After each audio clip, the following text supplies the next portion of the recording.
फक्त 1 मिनिटाचा टायमिंग लावतोय आणि आपण जॉगिंग करतोय. दिवसभरामध्ये जर आपल्याला 10,000 स्टेप पूर्ण करायचं असेल तर लहान लहान ऍक्टिव्हिटी करायच्या आहेत. म्हणजे प्रत्येक वेळी दिवसभरामध्ये 1 तास झाला, एखादा मिनिट काढा, 2 मिनिट काढा, अशा लहान लहान हालचाली.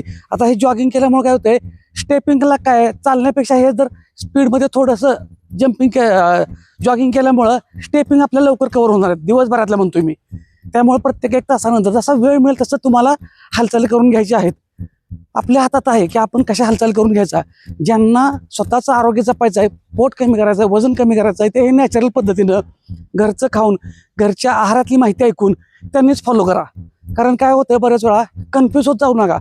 आणि आता मी पण बघा तुमच्या सगळ्यांच्या ह्याच्यासाठी मी सुद्धा अनवाणी चालू केले आता. कारण तुमच्यामुळे मला पण कळालं की माझ्या पायात शूज कमीत कमी 8 ते 9 तास असतो. कारण आमची फील्ड ते आहे, स्वतःची जिम असल्यामुळे ट्रेनिंग देताना आम्हाला तो पोशाख झाला आमचा कंटिन्यू पोशाख. पण आता नाही म्हटलं, तुमच्याबरोबर माझं पण अनवाणी आता मी करायला लागलो. तुम्ही पण अनवाणी जास्तीत जास्त करण्याचा प्रयत्न करा. कारण 1 मिनिट झालेला आहे, लक्षात ठेवा. लहान लहान हालचाली आहेत पण इफेक्ट भरपूर पडणार आहे. BP, sugar. मी आता कालच गुगलवरती, ChatGPT वरती, जेमिनीवरती तुम्ही सर्च करा, बघा. वाढत्या वजनामुळं हालचाली कमीत कमी झाल्यामुळं किती लोकांना त्रास होतोय भारतात बघा म्हणतोय.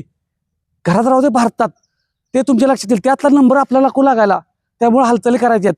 चांगलं खायचं आहे. कुठलेही प्रोडक्ट खात बसू नका. प्रोडक्टची गरज नाही. घरचंच खाव्या, चांगल्या चांगल्या सवय लाव्या, व्यायामाच्या हालचालींच्या 100% रिझल्ट येतोय. आणि अशा माझ्यासाठी फॉलो करा.